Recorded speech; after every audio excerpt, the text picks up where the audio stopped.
Ah, pas bon. Pas bon. Putain. Pas bon. Pas bon. Putain de merde. T'en es à plus de 15 centièmes. Oh la vache. Ok. Bon.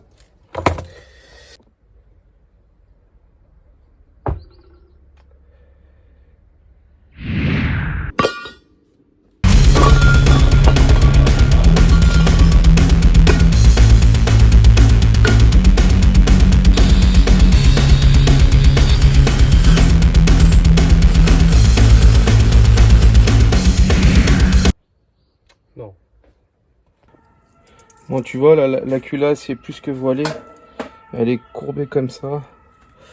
Regarde, je passe du 0,40. Donc là, il y a quasiment 5 dixièmes de voilage. Donc elle est morte, elle est irrécupérable. C'est déjà une culasse qui a été rectifiée. Donc c'est mort, quoi. Écoute, comme quoi, faut... Il y a des moments, il vaut mieux réfléchir avant d'agir.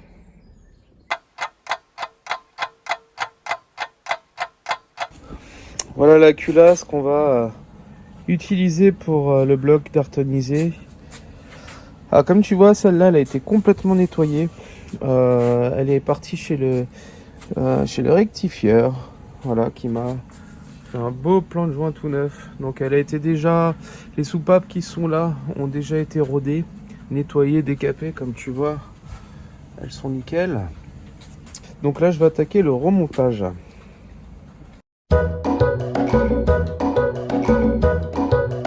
Alors là, la première étape, on va mettre ces petites coupelles là au niveau des guides de soupape avant de mettre les joints de queue de soupape. Parce que si tu mets les joints de queue de soupape avant, bah t'es un peu niqué. Donc voilà, donc je vais te mettre tout ça. Je vais ensuite mettre les joints de queue de soupape. Je te reprends juste après.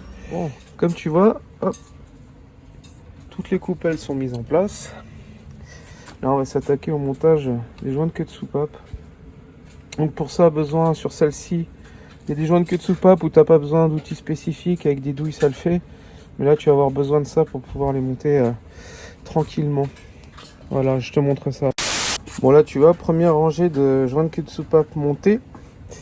On va faire les autres.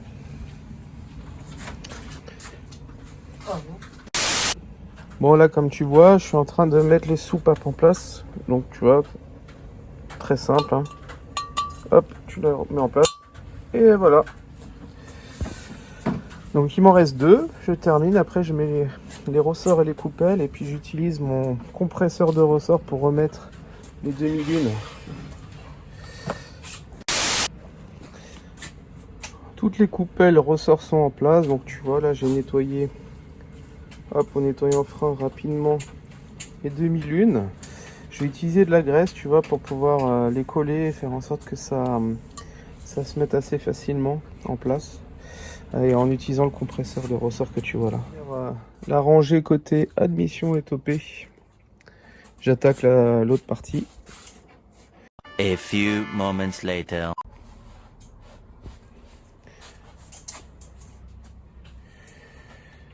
Une culasse toute propre, toute belle, toute neuve.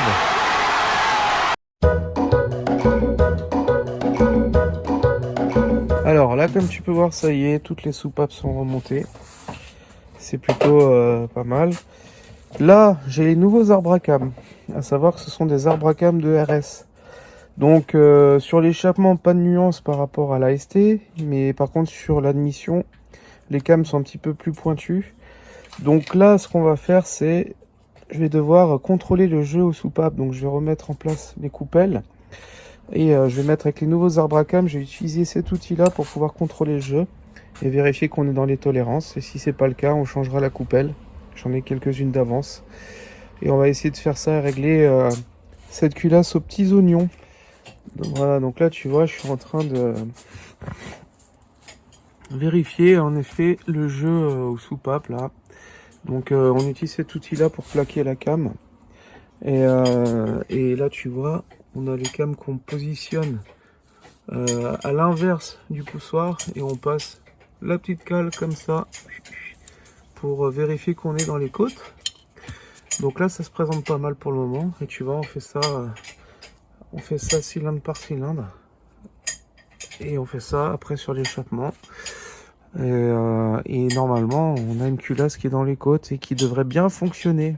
Et la petite précision qui a toute son importance, c'est que si jamais j'ai des poussoirs qui ne vont pas, j'en ai quelques-uns de côté, tu vois, pour pouvoir, où tu regardes les côtes à l'intérieur, pour pouvoir rattraper si le jeu est trop marqué ou pas. Là j'ai quasiment fini toute la partie admission, comme tu peux le voir. Il me reste que le dernier là, et a priori je suis bon. Donc je vais m'attaquer maintenant à l'échappement, où les côtes sont un petit peu moins, je dirais, hard. Ça devrait être un petit peu plus simple à faire. Voilà, allez, à plus.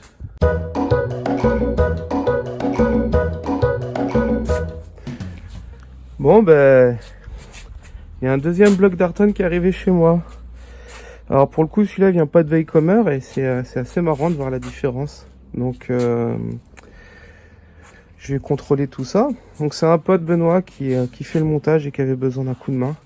Donc il l'a ramené, on l'a mis sur le support, et on va remonter tout ça, la culasse, tout ce qu'il faut pour qu'il puisse repartir avec le bloc terminé. Donc on voit la nuance, c'est que bon ben là, je comprends les propos de Patrice qui expliquait qu'ils avaient coupé le Darton pour remettre les espèces de bagues. Bon après, ça reste intéressant comme retour, mais par contre après au niveau de la qualité des chemises, c'est marrant parce que il y a des nuances quand même. Donc bon, intéressant, toujours intéressant de voir ça.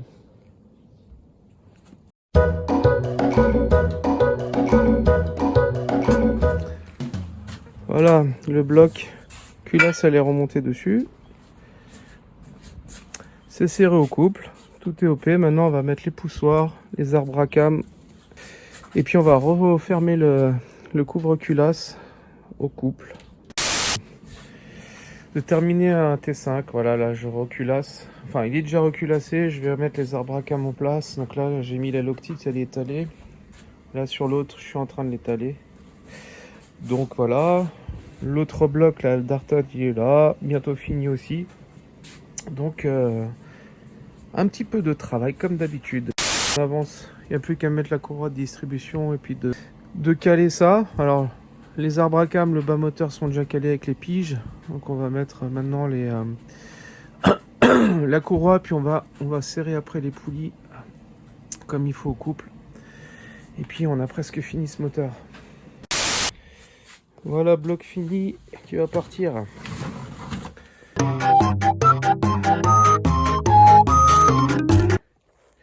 Bon, nous revoilà sur le projet Darton. Donc la culasse a été posée, donc tout ça tu as certainement déjà vu. Le couvre-culasse là a été repeint, refait à neuf, comme tu peux le voir, avec une belle peinture haute température qui est cuite au four, donc plutôt époxy, donc plutôt sympa.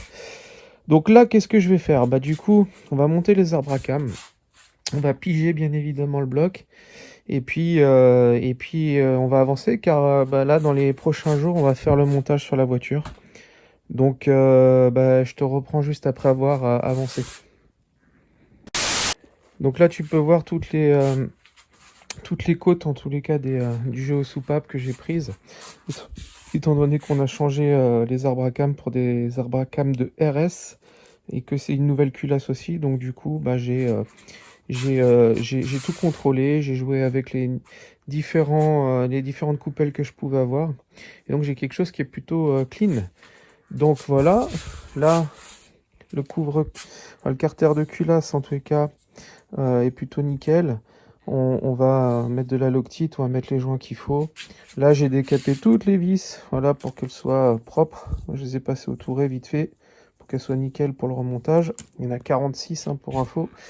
Et puis du coup, là, j'ai les arbres à cam de RS, comme tu peux le voir, qui sont tout propres, tout clean aussi. Donc voilà, on repart vraiment sur un moteur plus que propre. j'ai mis la loctite, donc voilà. Elle est posée des deux côtés, sur la culasse et sur le couvre-culasse. Donc c'est posé au pinceau pour que ce soit bien uniforme. À savoir que c'est une pâte à joint qui est vraiment faite pour être extrêmement fine. Je crois que c'est 0,3 mm. Bref, voilà, c'est pour les plans de joint qui sont vraiment où il y a un usinage vraiment au top. Voilà, donc c'est le cas sur le moteur Volvo ou pareil sur le carter de Vilo.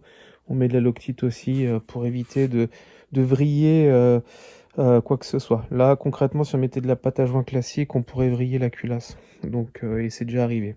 Donc, vraiment que de la loctite 518. Les arbres à cames sont en place, donc il faut les mettre forcément d'une certaine manière par rapport au calage. Je vais mettre les joints de pile bougie, les deux joints là des Electrovan d'AAC. Voilà les joints de pile bougie, hop, et les joints qui vont là.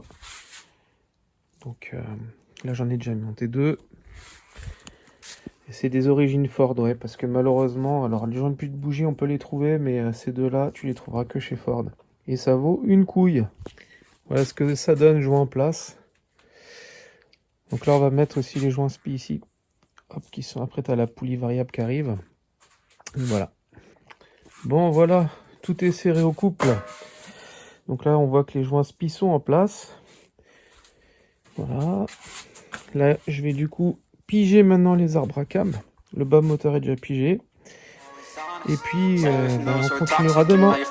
Allez, à plus. Don't try to drain my energy, the enemy is everything. It's mentally, unhealthily, spreading like a rare disease. But I won't let it get to me, I don't need your therapy. Tu vois, aujourd'hui c'est mon anniversaire et je vais te montrer comment on surface une culasse chez Gaia Performance.